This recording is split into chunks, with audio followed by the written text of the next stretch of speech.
ഇന്നിപ്പോൾ ഈ Hema committee report വന്നതിന് ശേഷം ആദ്യമായിട്ട് മോഹൻലാൽ മാധ്യമങ്ങളെ കണ്ടു. മാധ്യമങ്ങളുടെ ഭാഗത്ത് നിന്ന് വളരെ നിശ്ചിതമായ ക്വസ്റ്റ്യൻസാണ് ഉണ്ടായത്. അദ്ദേഹം എല്ലാത്തിനും ഒന്നും ആൻസർ ചെയ്തില്ല. നിങ്ങൾ ഒരുപാട് ചോദ്യങ്ങളുമായിട്ടാണ് വന്നിരിക്കുന്നതെന്ന് എനിക്കറിയാം, പക്ഷേ എൻ്റെ കയ്യിൽ ഉത്തരങ്ങളില്ല എന്നാണ് അദ്ദേഹം പറഞ്ഞത്. ഒപ്പം തനിക്ക് പ്രത്യേകിച്ചൊന്നും ചെയ്യാനില്ല, ഏതൊക്കെ തരത്തിലുള്ള മാറ്റങ്ങൾ വേണമെങ്കിലും ആക്ഷൻസ് എടുക്കണമെങ്കിലും അതിനൊരു സർക്കാരുണ്ട്, മറ്റ് സംവിധാനങ്ങൾ മെക്കാനിസം ഉണ്ട്, അവരാണ് എടുക്കേണ്ടത്. ഞങ്ങൾക്ക് എന്ത് ചെയ്യാൻ പറ്റും? നിങ്ങൾക്ക് എന്തിനാണ് അമ്മയോട് മാത്രമായി ഇത്ര ഒരു ശത്രുതാ മനോഭാവം? എന്തിനാണ്? നമ്മൾ പ്രിയപ്പെട്ടവരല്ലേ, നമുക്കെന്തിനാണ് അങ്ങോട്ടും ഇങ്ങോട്ടും ഇത്ര വിരോധം പോലുള്ള ചോദ്യങ്ങൾ ചോദിക്കുന്നു. അദ്ദേഹം മലയാളം ഇൻഡസ്ട്രിയിലെ ഏറ്റവും പ്രധാനപ്പെട്ട 2 താരങ്ങളിൽ ഒരാളാണ് എന്നിരിക്കെ, അമ്മയുടെ ഇപ്പോഴത്തെ അഡ്ഹോക് കമ്മിറ്റിയുടെ ചീഫാണ് എന്നിരിക്കുകയും അദ്ദേഹം ആ നിലയ്ക്കുള്ള ആ കപ്പാസിറ്റിയിൽ റെസ്പോൺസിബിളായി എന്ന് മാത്രം മറുപടികൾ പറഞ്ഞു ചോദിച്ചാൽ നിരാശയാണ് ഉത്തരം. അദ്ദേഹത്തിന് എല്ലാ കാര്യങ്ങളും ആൻസർ ചെയ്യാൻ കഴിഞ്ഞില്ല.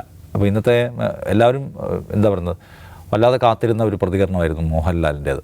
മജിംസ് എന്താണ് അത് കണ്ടപ്പോൾ തോന്നിയത്? നിരാശയാണ് തോന്നുന്നത്. എൻ്റെ ഒരു കാരണം എന്ന് വെച്ചാൽ മോഹൻലാൽ എന്ന് പറഞ്ഞാൽ ഒരു ഐക്കണാണ്, മലയാള സിനിമയുടെ ഐക്കൺ എന്ന് തന്നെ പറയാവുന്ന ഒരാളാണ്. അപ്പോൾ അദ്ദേഹം ഇന്ന് വിലപിക്കുന്നത് എന്താണ്? ഇൻഡസ്ട്രിയെക്കുറിച്ചാണ്. ഇൻഡസ്ട്രി തകർത്ത് കളയരുത്, പിന്നെ ഞങ്ങൾ മാത്രമല്ലല്ലോ, ഒരുപാട് സംഘടനകളില്ലേ, ഞങ്ങളെ മാത്രം ഒറ്റതിരിഞ്ഞ് ആക്രമിക്കരുത്. ആരെക്കുറിച്ച്? അമ്മയെക്കുറിച്ചാണ്. അതായത് അഭിനേതാക്കളെ നിങ്ങൾ ഒറ്റതിരിഞ്ഞ് ആക്രമിക്കരുത്. പിന്നെ ഹേമ കമ്മിറ്റി റിപ്പോർട്ടിൽ കുറ്റക്കാർക്കെതിരെ നടപടി സ്വീകരിക്കണം. അതിപ്പോൾ സിദ്ദിഖും അത് തന്നെയാണ് പറഞ്ഞത്. ജനറൽ സെക്രട്ടറിയാണ് സിദ്ദിഖ് വാർത്താ സമ്മേളനം വിളിച്ചിട്ട് പറഞ്ഞതും മോഹൻലാൽ പറയുന്നതും തമ്മിൽ വ്യത്യാസമൊന്നുമില്ല. പക്ഷേ ഇതിലെ പ്രശ്നം എന്താണെന്ന് വെച്ചാൽ മലയാള സിനിമയെ വളർത്തുന്നതിൽ മോഹൻലാൽ അതുല്യമായ സംഭാവന നൽകിയിട്ട ആളാണ്. മോഹൻലാൽ വളർന്നത് മലയാള സിനിമയിലൂടെയാണ്. അപ്പോൾ ഇൻഡസ്ട്രി നിലനിൽക്കേണ്ടത് മോഹൻലാലിൻ്റെ കൂടി ആവശ്യമാണ്. മോഹൻലാൽ എത്രമാത്രം മലയാള സിനിമയോട് കടപ്പെട്ടിരിക്കുന്നു എന്ന് മോഹൻലാൽ കൂടി ആലോചിക്കണം. മോഹൻലാലാക്കിയത് മലയാള സിനിമയാണ്. അപ്പോൾ ഇൻഡസ്ട്രി തകരുന്നൊരു സിറ്റുവേഷനാണ് എന്ന് അദ്ദേഹം തന്നെ സമ്മതിക്കുന്നു. എങ്കിൽ അതിനെ സംരക്ഷിക്കേണ്ട ഒരു ബാധ്യത മോഹൻലാലിനുണ്ട്. അത് അമ്മ എന്ന് പറയുന്ന ഒരു തൊഴിലാളി സംഘടനയല്ല, അവിടെ പരാതി പരിഹരിക്കാനൊന്നും പറ്റില്ല. ഇതൊരു കുടുംബ കൂട്ടായ്മ പോലെയാണെന്ന് കാരണം അദ്ദേഹം വിശേഷിപ്പിക്കുന്ന അമ്മയെക്കുറിച്ച് ആയിക്കോട്ടെ. പക്ഷെ വ്യക്തി എന്ന നിലയിൽ ഒരു വ്യക്തി, അദ്ദേഹം അമ്മ പ്രസിഡന്റിനുള്ള സ്ഥാനം വിടുക, അദ്ദേഹം അമ്മയിൽ നിന്ന് രാജിവെച്ച് പോയ ആളാണ്. ഓക്കെ, അമ്മ പ്രസിഡന്റ് സ്ഥാനത്ത് രാജിവെച്ച ആളാണ്. മോഹൻലാൽ എന്ന താരത്തിന് മലയാളം ഫിലിം ഇൻഡസ്ട്രിയോട് ഒരു കടപ്പാടില്ലേ? അത് പോലീസ് എന്തെങ്കിലും ചെയ്തോട്ടെ, അവിടെ അന്വേഷിച്ച് കണ്ടെത്താം. അങ്ങനെയല്ലല്ലോ അത് പറയേണ്ടത്. കാരണം അദ്ദേഹം കുറേ കൂടി ഉത്തരവാദിത്ത ബോധത്തോടെ അതിൽ സംസാരിക്കണമെന്ന് എനിക്ക് തോന്നിയത്.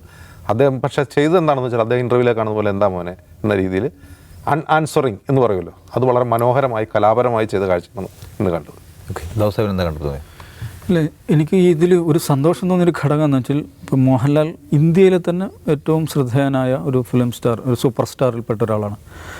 ആദ്യമായിട്ടായിരിക്കും മാധ്യമങ്ങൾ ഇങ്ങനെ ഒരു സൂപ്പർ സ്റ്റാറിനോട് ഹോസ്റ്റൈലായിട്ടുള്ള ചോദ്യങ്ങൾ ചോദിക്കുന്ന ഒരു ഇന്ത്യൻ ജേർണലിസം ഹിസ്റ്ററിയിലെ തന്നെ ആദ്യത്തെ ഒരു അനുഭവമായിരിക്കും.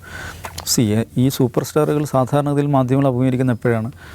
പ്രൊമോഷണൽ വീഡിയോസ്, ഏതെങ്കിലും സിനിമയുടെ പ്രൊമോഷനുമായി ബന്ധപ്പെട്ട്. അപ്പം നമുക്കറിയാം ഏത് തരത്തിലുള്ള ചോദ്യങ്ങളാണ് വരിക. ആ കഥാപാത്രം ഇതാക്കും, എന്ത് തോന്നി, ഇന്ന ഒരാളായിട്ടുള്ള കോംബോ എങ്ങനെയായിരുന്നു, ഇങ്ങനെയുള്ള കുറേ സ്ഥിരം ചോദ്യങ്ങളുണ്ടല്ലോ, ക്ലീഷേ ചോദ്യങ്ങൾ.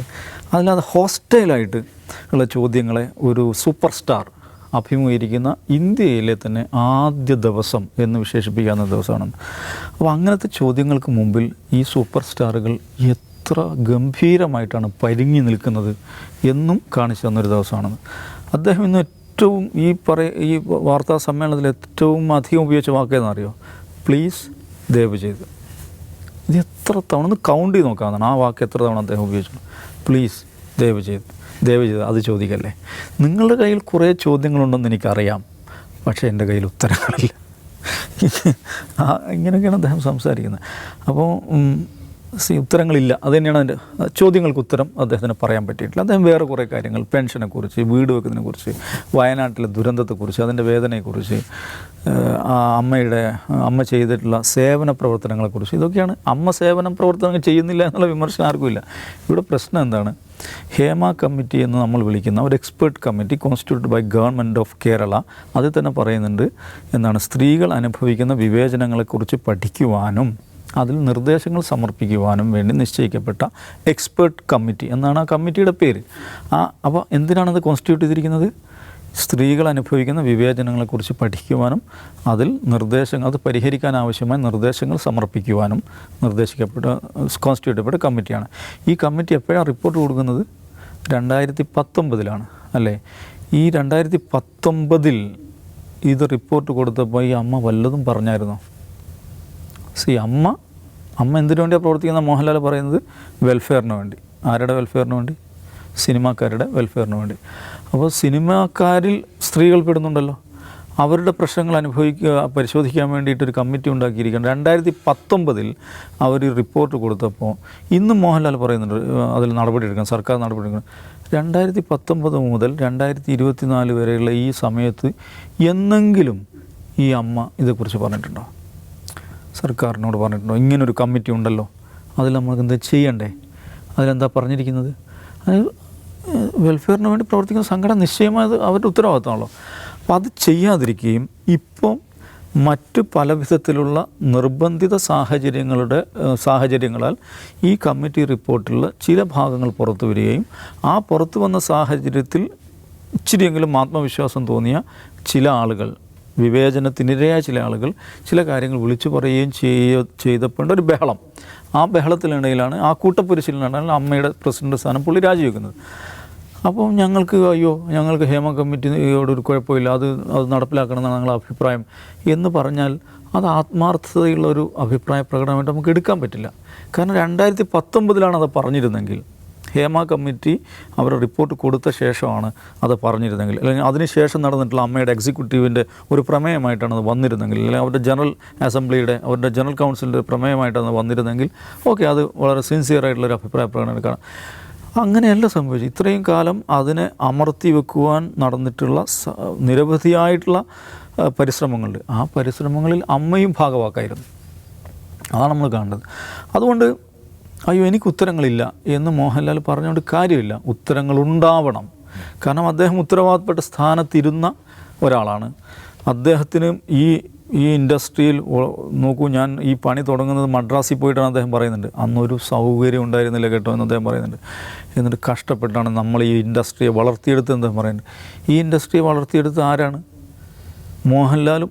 ഓഫ് കോഴ്സ് മോഹൻലാലും അദ്ദേഹത്തെ പോലുള്ള താരങ്ങളും സംവിധായകരും എല്ലാം അതിൽ പണിയെടുത്തിട്ടുണ്ട്. അതേപോലെ തന്നെ ഇവിടെയുള്ള പ്രേക്ഷകർ കൂടെ ഉണ്ടാകുമ്പോഴാണല്ലോ ഇൻഡസ്ട്രി നിലനിൽക്കുന്നത്. അപ്പോൾ ഏതെങ്കിലും താരമോ സംവിധായകനോ കൂടി കഷ്ടപ്പെട്ട് പണിയെടുത്തുണ്ടാക്കിയതല്ല ഇൻഡസ്ട്രി. വെയിലത്തും മഴയത്തും ക്യൂ നിന്ന് ടിക്കറ്റ് എടുക്കുന്ന പ്രേക്ഷകനുണ്ടല്ലോ, അവനും കൂടെ പണിയെടുത്തുണ്ടാക്കിയ ഇൻഡസ്ട്രിയാണത്. അദ്ദേഹം ആവർത്തിച്ച് പറയുന്ന വേറൊരു കാര്യമുണ്ട്, ഇൻഡസ്ട്രിയെ തകർക്കല്ലേ. ഹേമ കമ്മിറ്റി ഉണ്ടാക്കിയത് ഇൻഡസ്ട്രിയെ തകർക്കാനാണോ? ഹേമ കമ്മിറ്റി ഉണ്ടാക്കിയത് ഇൻഡസ്ട്രിയെ നന്നാക്കാനാണ്. ഇതിനകത്തുള്ള പ്രശ്നങ്ങൾ പഠിച്ച് അതിനെങ്ങനെ ഫിക്സ് ചെയ്യാമെന്ന് പറയാൻ വേണ്ടിയിട്ടാണ്. അപ്പോൾ ഈ ഹേമ കമ്മിറ്റിയുമായി ബന്ധപ്പെട്ട് ചർച്ചകൾ നടക്കുന്നു, അതുമായി ബന്ധപ്പെട്ട ചോദ്യങ്ങൾ വരുന്നു എന്നുള്ളത് ഇൻഡസ്ട്രിയെ തകർക്കാനുള്ള പരിപാടിയാണെന്ന് മോഹൻലാൽ ദയവ് ചെയ്ത് വ്യാഖ്യാനിക്കരുത്. കാരണം ഈ പറയുന്ന ആളുകളെല്ലാം മാറി നിൽക്കുക എന്ന് വിചാരിക്കുക. അല്ലെ, ഹേമ കമ്മിറ്റി റിപ്പോർട്ട് അത് മുഴുവൻ പുറത്തു വരികയാണ്, അതിൽ സർക്കാർ നടപടി സ്വീകരിക്കാൻ വിചാരിക്കുക. ഇൻഡസ്ട്രി തകരാനൊന്നും പോകുന്നില്ല. ഇൻഡസ്ട്രി എന്ന് പറഞ്ഞാൽ ഏതെങ്കിലും കുറച്ച് ആളുകളെ അവരിൽ നോക്കി നിൽക്കുന്ന ഒരു സംവിധാനമൊന്നുമല്ല. ഞാൻ കഴിഞ്ഞ ദിവസം പറഞ്ഞു, ഇതിനകത്ത് വളരെ ഡിവേഴ്സ് ആയിട്ടുള്ള ആളുകൾ, നേരത്തെ ഉള്ളതിന് വ്യത്യസ്തമായി ഡിവേഴ്സ് ആയിട്ടുള്ള ആളുകൾ, ഡിവേഴ്സ് ആയിട്ടുള്ള ആശയങ്ങൾ, ഡിവേഴ്സ് ആയിട്ടുള്ള സങ്കേതങ്ങൾ, ഡിവേഴ്സ് ആയിട്ടുള്ള സിനിമാറ്റോഗ്രാഫിക് രീതികൾ, ഇതെല്ലാം വികസിച്ച് വന്ന കാലമാണത്. അതുകൊണ്ട് കുറേ ആളുകൾ അവരെ ഇങ്ങനെ ആക്കിയാൽ ഇത് ക്ഷീണിച്ചു പോകും, ഇത് ചെയ്താൽ അത് ഇൻഡസ്ട്രി തകരും എന്ന് പറയുന്ന ഒരു അർത്ഥമില്ല. ഹേമ കമ്മിറ്റി റിപ്പോർട്ട് എന്ന് പറഞ്ഞാൽ ഇൻഡസ്ട്രിയെ ശുദ്ധീകരിക്കാനുള്ളതാണ്, അതിനെ കൂടുതൽ ഉയരത്തിലേക്ക് കൊണ്ടുപോകാനുള്ളതാണ്. ആ നിലയിൽ മോഹൻലാലിനെ പോലുള്ള ആളുകൾക്ക് അത് കാണാൻ സാധിക്കുമെന്ന് ചോദിച്ചാൽ എനിക്കതിൽ പ്രതീക്ഷയില്ല. അതൊക്കെയാണ്. നമുക്ക് ഇനി അടുത്ത ദിവസം ഇരിക്കാം. നമസ്കാരം.